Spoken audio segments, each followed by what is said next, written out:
Hey gang, thanks for tuning in again this week for Clients and Colleagues. This week I'm here with the infamous Samantha Taylor, and we're going to talk about the nuts and bolts of how to have a mega successful 6-week challenge, because Samantha, you've had some doozies.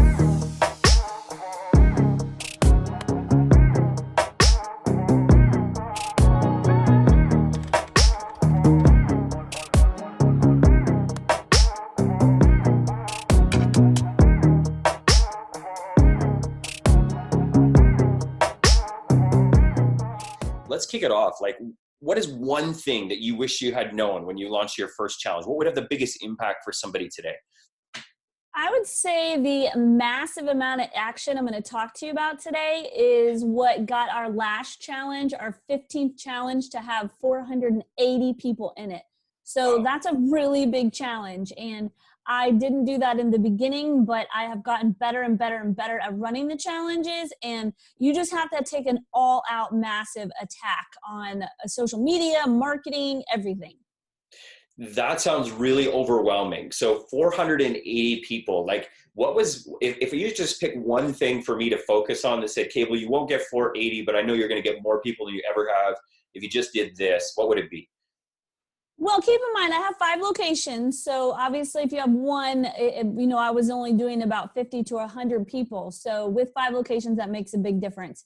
I think the main thing is you just have to be in multiple places and not just in one stream of media. So even though you're on Facebook, you need to be in Facebook in 10 different platforms, through video, through landing pages. So if the one thing I would say is that you need to make sure your one thing is making sure you are on multiple platforms of marketing.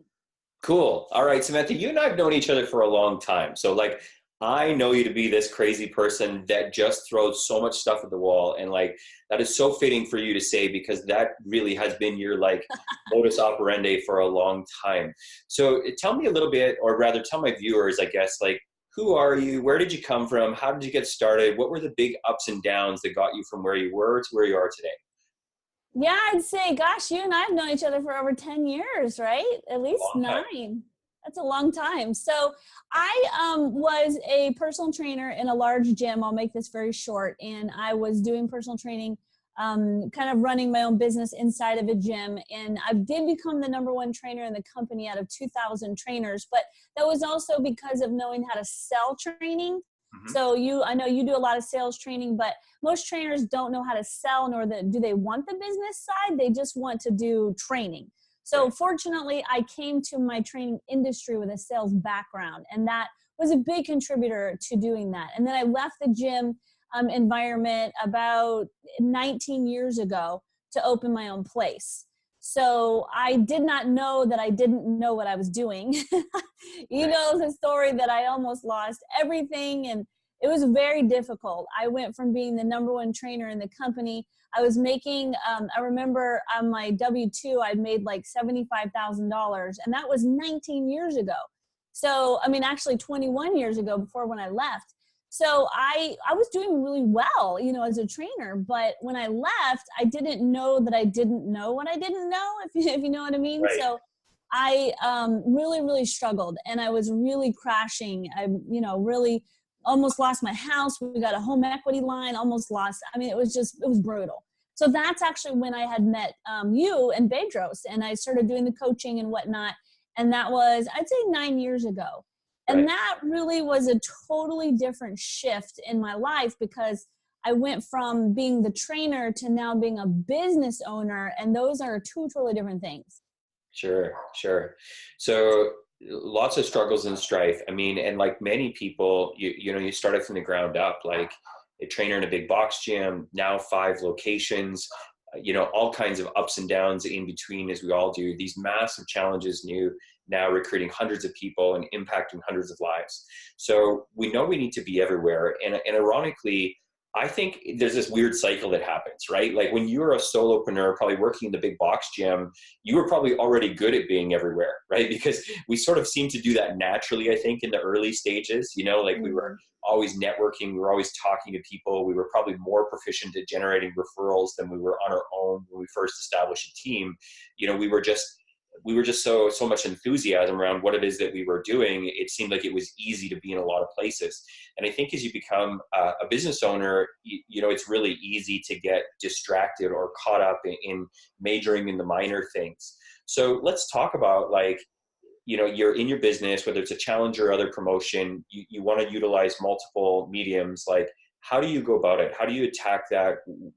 You know, help me understand. Well, with the challenge, I did something different this time. I lowered my prices for the entry point of the challenge.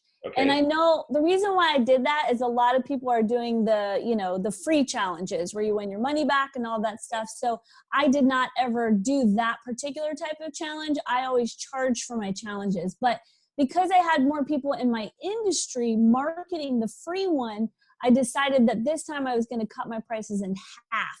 And I felt like it was a big risk, but I also just crunched the numbers and I'm like, look, I just want people in there as a trial so I can have a higher chance of converting them, obviously. So we did drop our boot camp prices to $28 a week. So people were paying, actually it was $29 a week for 6 weeks. And that was half the price of what I charged before. Sure. So that was for a boot camp. And then we also do personal training. So I do group personal training. And then I dropped that price to, I think it was weekly. It was about the whole the whole 6 weeks was about $300. So we kind of split those payments up. So I wasn't doing the whole free thing. And I think that one thing that's good is sometimes you need to be aware of your competition, but you also need to set yourself apart and do something a little bit different.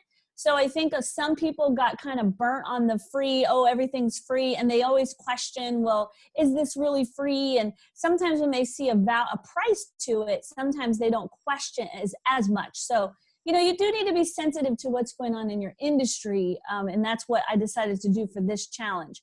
The other thing I would say is you have to be not afraid to spend money in marketing. I know that, you know, our type of business is great for referrals and just organic social media reach, but I didn't get to where I am without spending some money on marketing. And that's something that even when I was in that gym 21 years ago, I did marketing outside of the gym. I had a little article in the paper, and that's where I started. So just try to be thinking, okay, I need to maybe reach out further, because if you're already getting a good amount of clients through referrals and organically, imagine if you invest a little bit more money and you actually got paid, you know, you paid to get clients too.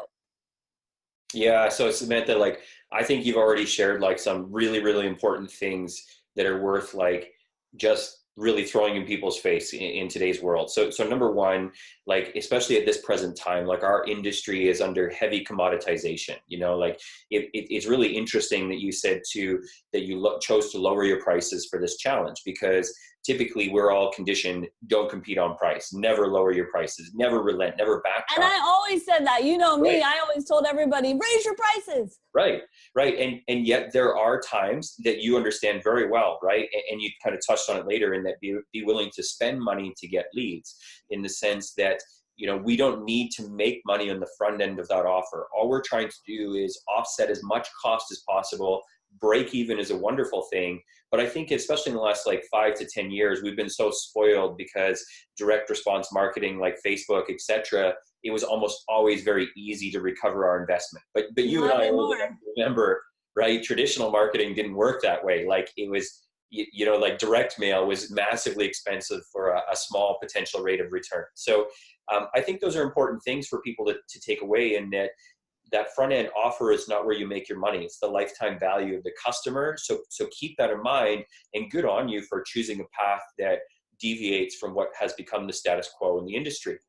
The other thing I just really wanted to touch on, people, is you said don't be afraid to spend money on marketing. And I think a lot of people watching this video, that might scare the crap out of them because they don't have big budgets to spend on marketing. Even if it's only $500, you can do a lot with a small amount on Facebook. I mean, it's just about Yes. like, you know, testing the market. And then once it gets converting. So my goal when I was doing my marketing for the challenge, I would basically look to break even. So if Yeah. I was pulling enough money to break even on my upfront costs of my ads with the amount of entries I was getting, even if I was losing a little bit, it was okay. I would increase my budget.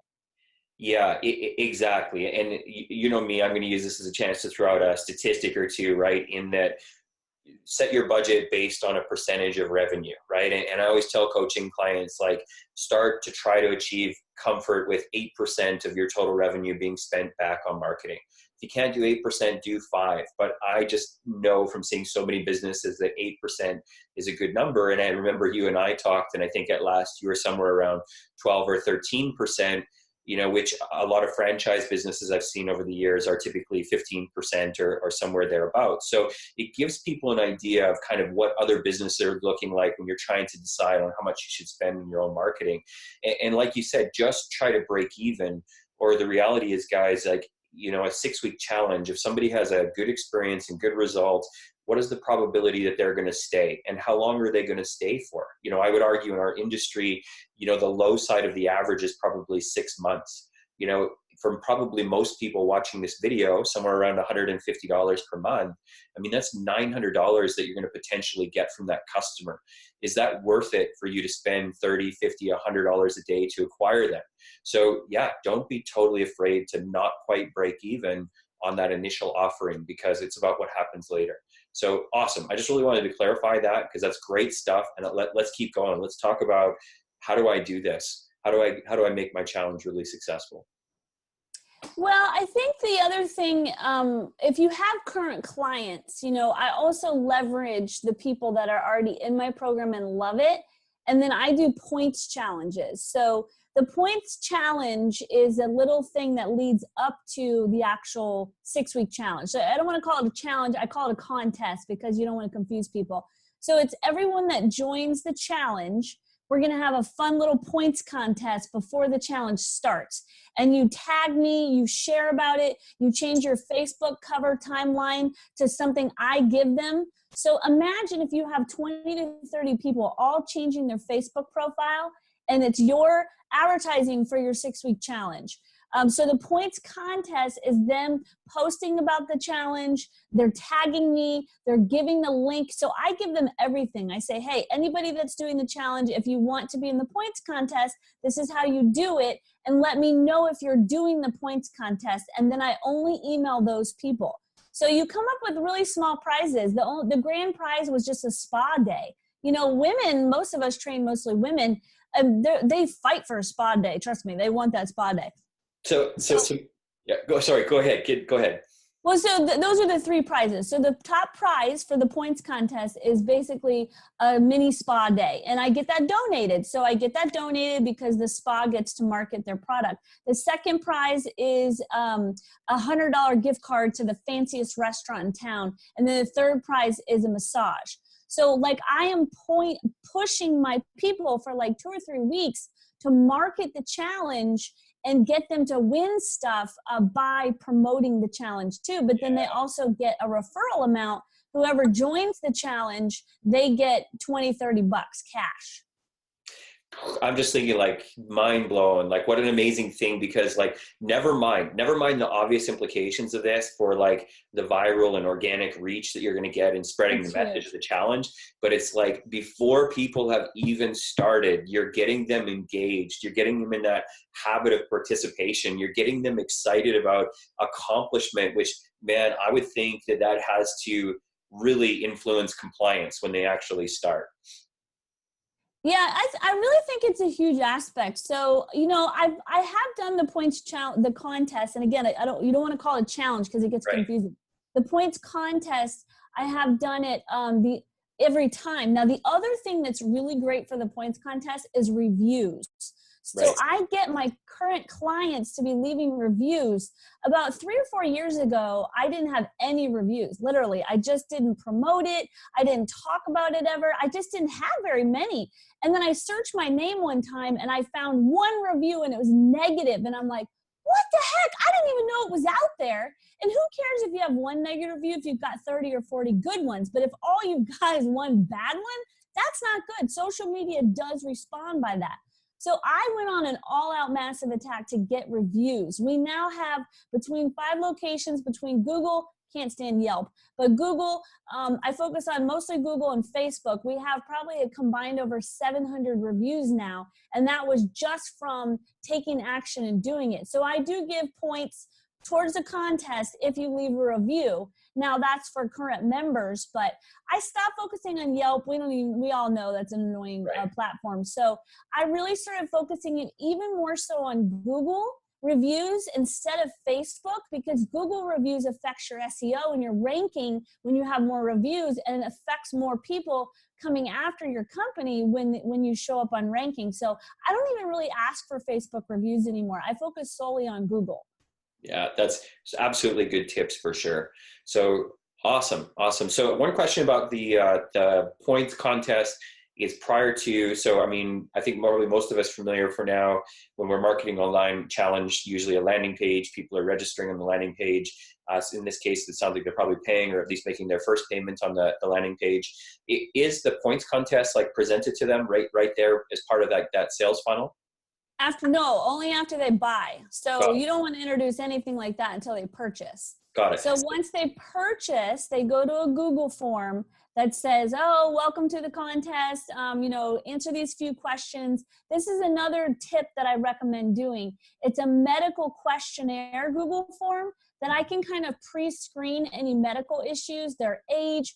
Since we offer boot camp and personal training, one thing that's kind of scary about a big challenge is you've got 100 new people coming in you've not screened medically.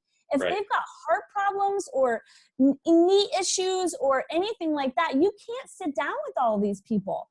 So I started doing a medical questionnaire. So let me go through the flow. When they purchase, they get to a thank you page that says, here's the details, and then it takes them to a Google form. That Google form asks their information, a little bit more about, that, so I can put them in the software.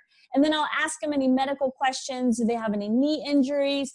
I do ask their current weight, and I do ask their age. The reason is because I've got 70-year-olds thinking they're going to do boot camp, and they just had a knee replacement. You can't let that happen. So we use that Google form as a way to screen people.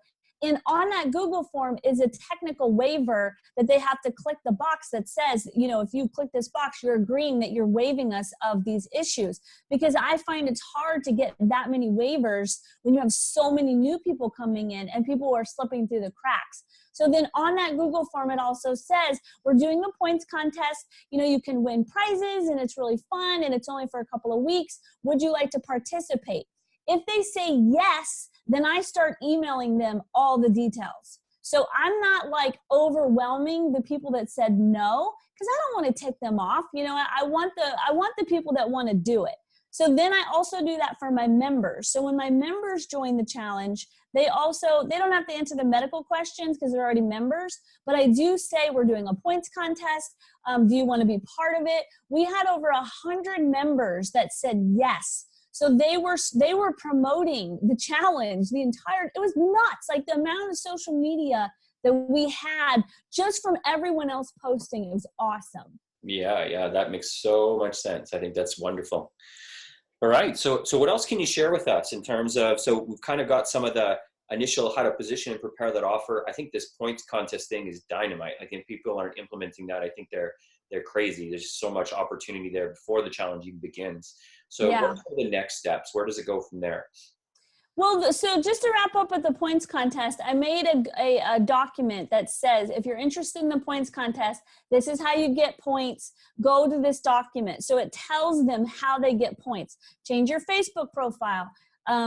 Tag me every day, post a video. So I was posting videos I made. And if you did just this without doing a lot of marketing, think about paying your clients to market for you. That's where you want to kind of get out of the mindset that you have to pay a print ad. Why not give your client the money instead of Facebook, or give your client, the money for that? So that's where I started doing it. And then anybody that referred up to 5 friends, they got another $150 bonus. So one thing I've learned about having as many clients and locations as I have is you're going to get those few people that they will fight to win it. Like oh my gosh, this one lady has won. I'm going to have to cut her off soon because she has won this one thing 3 times, but she posts like, it is unbelievable. She must drive her audience crazy. I mean, she is posting every video, everything that I do. Like, she is just all over the place.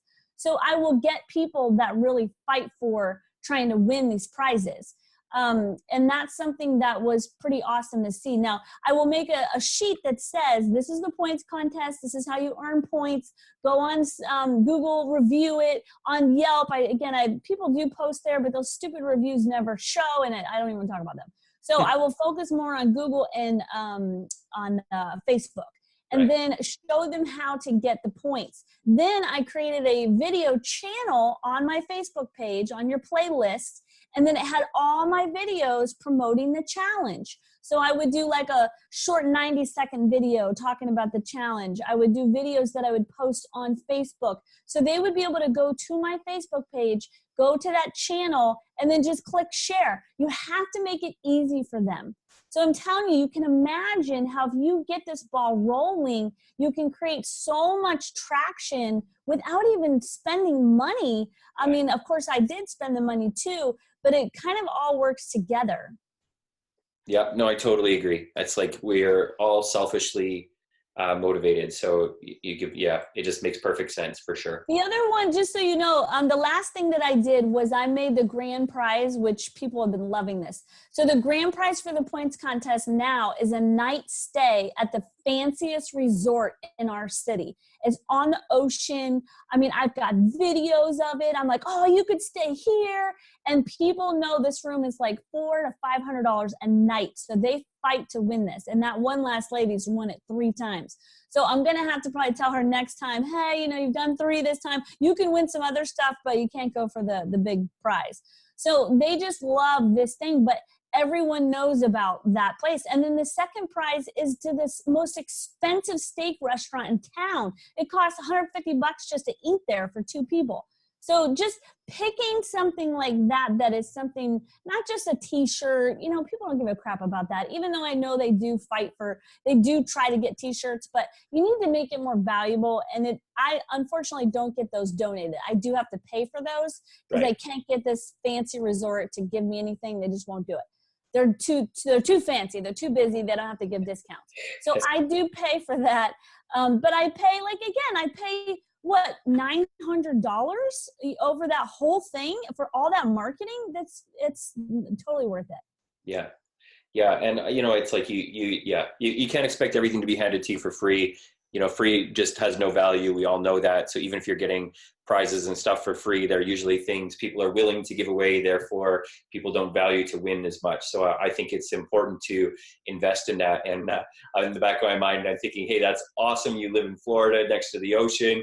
But if you live in a small town where the fanciest hotel is Motel 6, no. Wherever you live, there's fancy places everywhere. Well, yeah. And I was thinking like, well, Red Deer doesn't really have any fancy hotels, but of course we always go to Canmore and Banff, right? So it's like a couple hours. Just think about the most elegant, expensive thing and then don't do that. Do a spa day. It doesn't have to be that. Right. And really, like, so what would be something that you would want to do with your family, right? Like, what would be a really exciting experience for you and your spouse, companion, or family, or whatever. And that's probably going to be a good prize for sure. I'll just add to that too, like something that was really effective in our challenges was to have the big prize like that for the winner, but we found to have a second prize of similar to equal value for the MVP. And just to, have the participants nominate that MVP, we found gave us such a leg up in terms of keeping everybody very positive and motivated and outgoing to try to help each other succeed, because that MVP prize was something that was so sought after. So you're talking about during the challenge, and they vote for the MVP at the end of the challenge. Yes. Yeah. Okay. Yeah, it was always hugely successful, and it was great because we had nothing to do with it, right? They would nominate the people, we'd take that list and shorten it to 3 or 4, and then they would vote on the winner, and it was never biased, so it was always very, very effective at keeping everything more positive. Right. So that is one thing to segue into a little bit about my challenges is I do a 6-week challenge, and the grand prize is a cruise for 2 with a balcony. So I don't do like $500 cash or anything like that. I do like big, and I do pay for that. I get it for about $1,200. So again, that's nothing. Yeah. So because I have 5 locations, we now started doing the top winner of each location, and the grand prize of all 5 gets the cruise. So the top winner of each location just gets like a spa day and stuff like that. But that way they can kind of be location specific. Yeah. Yeah, that's very important for sure. Okay, so what else can you share with us about running these challenges? Not maybe even on just the front end for marketing and stuff, but even in terms of operating them, like 5 locations, almost 500 participants, even crazier. They're not in just one place. So there's so many more things to manage and make sure that everyone has a consistent and great experience. So I'm sure there've been plenty of hard lessons in that regard. So it's like, what are the things that you would teach people today starting out as far as like organizing and administering and running these challenges? It's a lot of work, I'll tell you that much. And it's Don't tell them that. Nobody will do it then. Well, it's work, but you're talking about big launches here. So Right. they can be very productive in lead creation to let people know about your product and Right. experience it. So it's worth the work, but you can't be afraid of work, because if you're afraid of work, I don't know how you're going to be a business owner. So I know some people like to tout that they're lazy and they don't do much, but I'm sorry, that's not my mode, and I can't promote that mindset. You know me. So I just, I would say that I have outsourced a lot of that work. So when I say a lot of work, it's also me managing all of my people that are running this whole challenge. So I have virtual assistants in other countries. I have people that help me manage the intake of it. They're adding them to the Facebook group. I mean, I've got a lot of people that really do all the intake, because when you're intaking 500 people, that is mayhem. Like if you're not organized, it's crazy. And I every once in a while, I'll get an email from someone complaining that it's not organized and they want a refund. I'm like, are you kidding me? This is the most organized system in the entire that I've ever done. It's so organized, it's ridiculous. So just the intake of all those people and making sure that people are not falling through the cracks. I mean, it definitely is work, but remember, if you've only got one location, you probably will see anywhere from 50 to 100, which would be a great intake. Even if it's only 20 or 30, it's a lot easier to manage that and get those people engaged, in that. I mean, this is our 15th one. So I'm very competitive with myself, and I'm very hard on myself. So I'm always trying to do better than I did the last time. So my goal was to hit almost 300 new people. So of that almost 500, 200 of those were members, and I hit 280 new people. So that was just awesome. I mean, I didn't hit my absolute goal, but I like to set goals high and not totally hit them and have high numbers. So that was just something that you can't be afraid of work. Right. I'll tell you that much. For sure. What other details would you like to share? So like if you're teaching me to run my very first challenge, what would you tell me? What else would you like to share today? Is there anything else you'd like to share today? That's a very open-ended question. I could talk for 5 hours straight. So I would say that you do need to be organized. You need to write out a list of all the things that you need as far as the intake, the marketing, the methods you're going to use. We even did marketing on YouTube. I did it on Instagram. I mean, I was all over the place. So I did spend a lot of money, probably 20 grand to market the 6-week challenge. Now, don't let that freak you out, because you don't have to spend anywhere near that. What I'm saying is, to get that amount of people, yes, I invested a lot of money too. So when you're not spending a ton of money and you're just saying, oh, I'm going to spend $1,000 or, $500, you could still get a good amount of people in your challenges. You've proven it, Cable, and I know that, a lot of other people have. So Cable is an awesome coach. If there's anybody watching this that you are even considering coaching, he is so detailed and systemized and really does help you organize a lot of stuff. So you were a big part in helping me get organized. I mean, you've been my coach for 9 years now. Yeah. So that's something that was a big aspect for me because I was not organized. And you bringing in the systems and saying, look, you've got to get this stuff structured, really did help. So having your, on the intake, where do you intake these people? How do you get them into the software? How do you make sure they get their workouts set up? One thing that we did change in this challenge, which I got this idea from someone else, I used to take all their photos. Oh my goodness, that is not fun. And it's so much work. And I just got sick of it because when you're dealing with hundreds of people, taking everybody's photos and uploading them and being responsible for them, and then they want their photos, and it's so much work, it's ridiculous. So I got this idea from somebody else that says, we don't do that. We let them take their own photos and they have to submit their photos to us. Now, that's one change that we did. I go nuts looking at these photos though. The quality of these photos, I'm telling you, it's very frustrating. But I've made videos and taught them how to take better photos.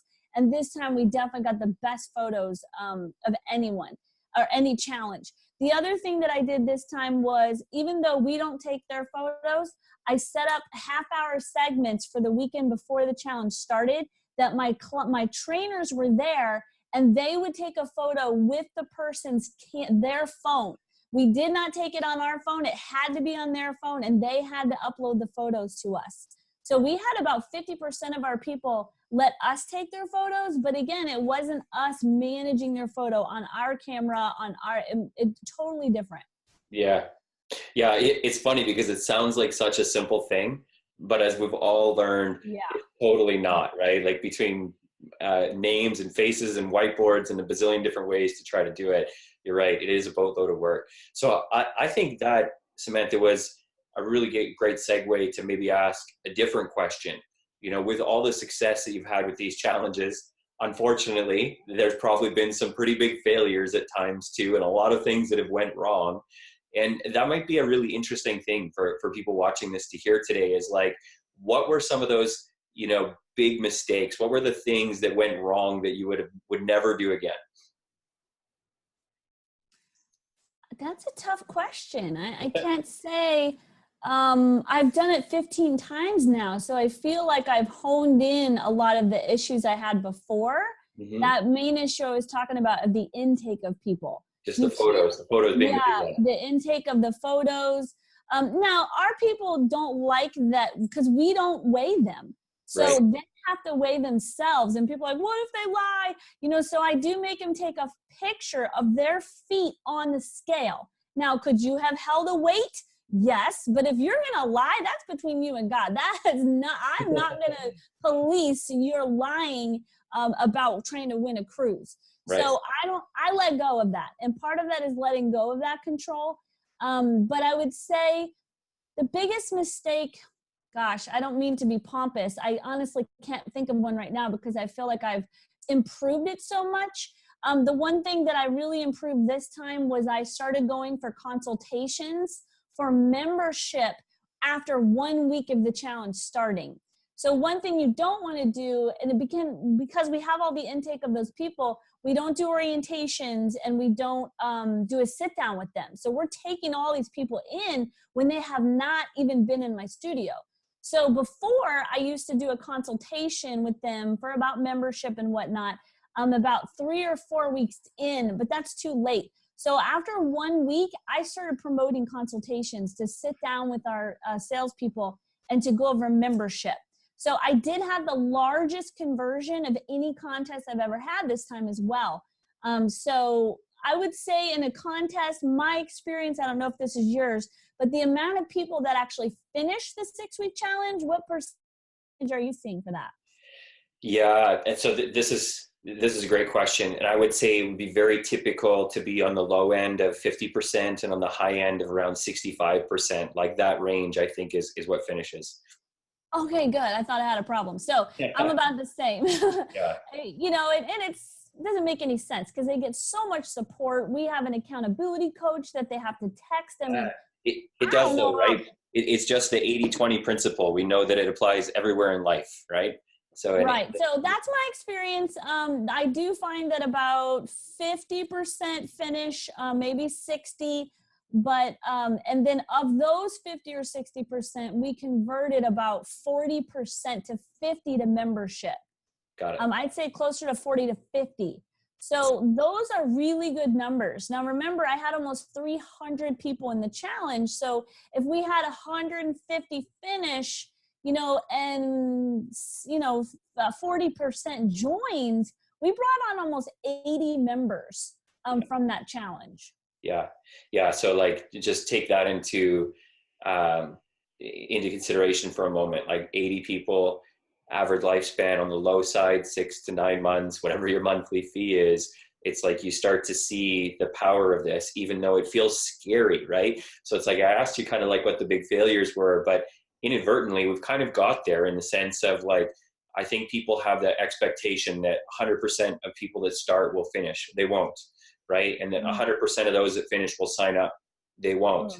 So it's like, it really is trying to understand how all this fits all the way along. And I think a huge mistake that people make, ironically, that we ended up talking about, is that everybody has in their head in the early days that they should wait till the late stages or the end of the challenge to talk to people about continuing, right? And as you learned, same thing. It's like you need to speak to people when they're excited about something. As human beings, we're just emotional creatures, and we make decisions emotionally based on what we like, love, and feel good about at the time. So it's really, really important to get people thinking about the long term while they're still excited, while it's still new, because we know that motivation fizzles, right? And people create habits based on something that's working and that they continue to be excited about. So we need to nurture that. Right. And I honestly put that in every single email at the end that I sent them. Hey, if you haven't become a member yet, make sure you get with us.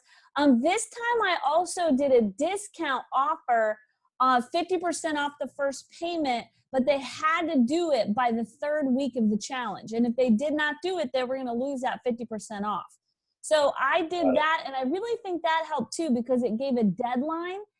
We have $100 member enrollment fee that we waive that too if they join before that time. So they're saving about $170. So then all the people that did not come in, I started marketing to them, and I only sent them an email, only them. I excluded everyone else. Hey, I know you didn't get in. If you can get in by this Friday, I'll still extend that special, but don't tell anybody. So I did do that. And then the 4th week, I took it down to 25%. So I said, I'll give you 25% off your first payment. I know you didn't get in the first one. So we still had a ton of people doing consults the last week. Did you cave when you said you'd given 25%? Did you kind of roll that back and give some of them? No, so you stood by it, hey? Yeah, you need to, because then how is it even, it's integrity. It's not fair to all the people that took action. And we tried to get people to talk us into it, trust me. But we're like, look, that was the deadline. This is about discipline. And if I allow you to, just skate all the time, when I joined our coaching program that I'm in, I never forgot this. When I joined, I talked to the coach and he said, if you join by this amount, this day, it's going to be this much a month. Well, I didn't do it. And I was like 2 weeks later. And I said, hey, can I get in on those prices? He said, no, I told you that you had to join by this date. If you didn't do it, that was the offer. And even though I was not happy to pay more, I never forgot that, because I'm like, well, yeah, that teaches me discipline. Yeah. I think, Samantha, and you know what, in our industry, I think that's too often forgotten these days. So I think what a powerful message, man. There's been so many good things that have covered. So I think anybody watching this video has got a ton of great content. I'm going to summarize a few points for us here as we wrap up, but I definitely don't want to cut you short. So is there any other big nuggets that you want to share with people today? Oh gosh. Well, I would say that you do have to roll up your sleeves and get in there and do the work. Now, the goal is to say, how can I outsource more of that work? This is a great business, but it's also a difficult business. It's a people business. We love people, but people are people, and you just have issues with people because they're people. So one of the things that I would recommend is that you really hone in on the things you do not like about your business. And let's be straight up with each other. There's things you don't like. And if you keep doing them, you're going to get burnt out. And when I became a coach many, many years ago, I remember that I realized that there was 4 things that I had to do to get off my plate that was costing me about 30 hours a week. And I knew if I was going to free up my schedule to be a coach, that I was going to have to give up this stuff. So I nailed down those 4 things, and I can tell you what they are if you want me to. But there were 4 things that I was doing that was sucking my time, but also my distraction of focusing on the bigger stuff. So you need to figure out what those 4 are for you, because I also did not enjoy them.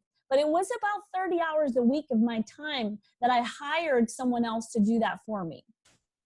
Yeah, it's funny. I have a client, a couple of clients actually this week. So this is a really good place for us to wrap up on, and then I'll summarize. So the short story is it's very easy to get distracted in your business, right? And it's very easy to constantly feel overwhelmed and have a bazillion things on your plate. And no matter whether you got it together now or not, it's like you'll continually experience those cycles of feeling that overwhelm. I'm certain of it.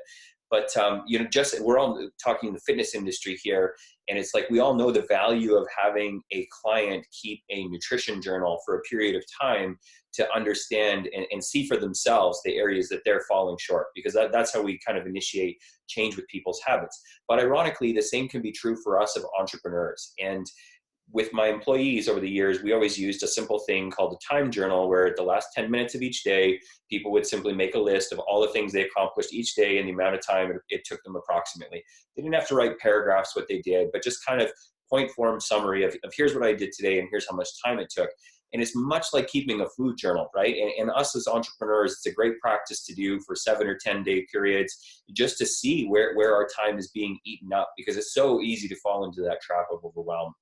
So, man, Samantha, like so many great nuggets today. We talked about challenges, which have led to business. We talked to ultimately, you're going to hear about time management, which was really great. But if you've been watching, or you just skipped to the end of the video, like some really key things were covered here. The importance of being in a number of places and being very vocal and leveraging multiple platforms to be able to share your message, and how easy you can make that when you find a selfish tool to motivate and engage people before they even begin. So the points contest as the lead up to the challenges, I just think is like, if you just took one thing from this video, that has the power to make you so much money. The talk about the intake form and pre-screening people with the Google form, super fantastic. The time that was saved by teaching and educating people how to take their own photos and deflecting that back on them, which truthfully as a trainer, I think is also really powerful, because like weighing people, we all know that the scale is such a horrible tool, right? So using your own scale in your own home first thing in the morning, we all know that to be the most consistent, accurate. So making it easy for people to do that by taking the photo, I think also very, very powerful. The prizes that we talked about and how to get some of those prizes paid for, and what kind of things to leverage. So many great tools. And I think the best of all, to remind people that this isn't easy and that it is a lot of work, but it's really key if you're going to grow a successful business to remember that your business's job is to buy you more time, not necessarily to make you more money in the early stages. So continually be ruthless about the things that are eating up your time, and decide, hey, could I hire, could I delegate to make my lifestyle and my happiness and my creativity better, because I have more time to focus on the things that not only matter the most, but the things that I enjoy the most. So one example of that is back in the day, I used to put phone yard signs on phone poles. Remember that? I remember. So I used to do that myself, because I didn't think people could pick the best spots for yard signs, and I didn't feel like they'd put them up right. So I was out there hammering poles with my hammer and nails, and here I am, the CEO of this company, putting up pole signs for a challenge. Now, I haven't done that in like 7 years, but I remember one night I was getting ready to go put these signs out, and I had about 3 hours. And I'm like, I'm just going to go do this. And I'm thinking, what am I thinking? My time is so much more valuable spending that 3 hours marketing on Facebook than putting up stupid pole signs. So I made some phone calls. I got a college kid for $15 an hour. I had him go pick up the signs. I told him where to put them, and he went and put them out. That night, I got so much done in that 3 hours. It was really such a visual to see, because I'm like, I could have gone out there and put up pole signs, or done this 3 hours of marketing. So you have to be pretty ruthless about your time. And I'm still struggling. Trust me, I still do jobs that I should not be doing. And it's a continual process to be able to hone that in. And I will tell you in finality that one big thing we do with our challenges is we have a party. So I have a big party at the end. It's a catered food party. And I do prizes as far as like crystal awards. People do a photo shoot. I have a big backdrop with my logo. I have a professional photographer there.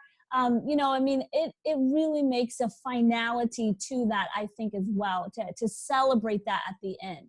Yeah, for sure. Make it a big experience. Yeah. Samantha Taylor, I just want to tell you how much I appreciate you. So thanks for making time for this today. I know how busy you are, so I think this means the world to me. And man, like the biggest way to impact more lives is if we can help more trainers, help more people. So hopefully anybody still watching this video has probably found tremendous value. So I'm excited for the impact that it's going to have. Hey, you know what? One thing I want to say too is I would not be where I am today if I had not gotten coaching and coaches. So one mistake that I would say don't make the idea that you think you're going to figure this out all on your own. You're wasting time by doing that. You will expedite your success by getting a coach. And that's just how it is. And I just know that the people that are doing the best that I know in this industry, they have coaches. Yeah, if only there was a good coach. I mean, I don't know anybody, but I know some Canada guy named Cable. All right, you're awesome, Samantha. So thank you so much. Please let me know if there's anything that I can do for you. Okay. All right, everybody. See you later.